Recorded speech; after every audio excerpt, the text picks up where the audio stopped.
నిస్వార్థ ప్రేమ. రాధాకృష్ణుల మార్గంలో రోహన్ తన అమ్మమ్మ జానకిపాటితో కలిసి వరండా ఊయల మీద కూర్చున్నాడు. అతని ముఖంలో ఏదో ఆలోచన, చేతిలో ఫోన్. అమ్మమ్మ అన్నాడు రోహన్, ఈ రోజుల్లో ప్రేమ అంటే ఏంటో నాకు అర్థం కావట్లేదు. అంతా పైపైనే, ఎప్పుడూ ఒకరిని ఒకరు మెచ్చుకోవడమే తప్ప లోతైన బంధాలు ఎక్కడా కనిపించట్లేదు. జానకిపాటి నవ్వింది. నువ్వు చెప్పింది నిజమే రోహన్, కాని నిజమైన ప్రేమ ఇంకా ఉంది. రాధాకృష్ణుల ప్రేమ గురించి విన్నావు కదా, అది కేవలం దైవత్వం కాదు, స్వార్థం లేని ప్రేమకు ఒక గొప్ప ఉదాహరణ. ఎదుటివారి సంతోషమే మన సంతోషం అనుకోవడమే అసలైన ప్రేమ.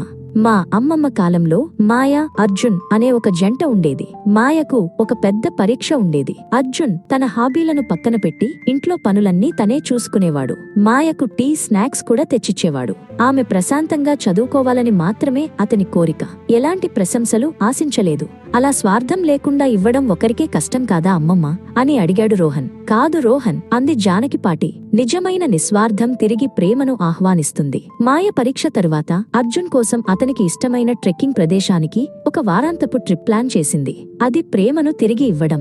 ఇక ఇతరులను అర్థం చేసుకోవడం గురించి చెబుతాను. ప్రియా, సమీర్ అనే ఇంకో జంట ఉండేది. సమీర్కు ఆఫీసులో చాలా కష్టమైన రోజు. ఇంటికి వచ్చి చాలా కోపంగా ఉన్నాడు. ప్రియా అతనికి సలహాలు ఇవ్వకుండా కేవలం విన్నది. అతని బాధను అర్థం చేసుకునే ప్రయత్నం చేసింది. పక్కన కూర్చుని ఓదార్చింది. రోహన్ తల ఊపాడు. అవును, చాలాసార్లు వాదోపవాదాలు వినకపోవడం వల్లనే వస్తాయి. సరిగ్గా చెప్పావు, అంది జానకిపాటి. ప్రియా సమీర్ బాధను పూర్తిగా అర్థం చేసుకున్న తర్వాతే అతనికి పరిష్కారాలు కనుగొనడంలో సహాయపడింది. నిజమైన సానుభూతి నమ్మకాన్ని పెంచుతుంది. ఇక మీ తాతయ్య గురించి చెబుతాను. ఆయనకు నా కోసం చిన్న చిన్న పనులు చేయడంలో చాలా ఆనందం ఉండేది. ఉదయం ఎంత తొందరగా ఉన్నా నాకు నచ్చినట్లు కాఫీ చేసి ఇచ్చేవాడు. అది నాకు రోజంతా సంతోషాన్నిచ్చేది. రోహన్ నవ్వాడు. తాతయ్య అందరికోసం అలానే చేసేవాడు కదా.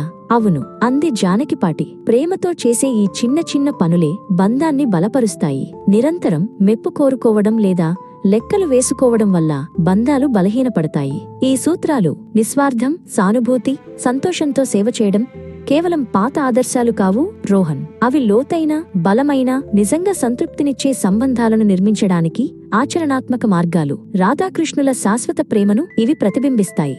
రోహన్ కొత్త అవగాహనతో తన అమ్మమ్మకు ధన్యవాదాలు చెప్పాడు. నిజమైన ప్రేమ అంటే గొప్ప పనులు చేయడం కాదని, ఎదుటివారి శ్రేయస్సును, సంతోషాన్ని కోరుకునే నిరంతర హృదయపూర్వక చర్యలేనని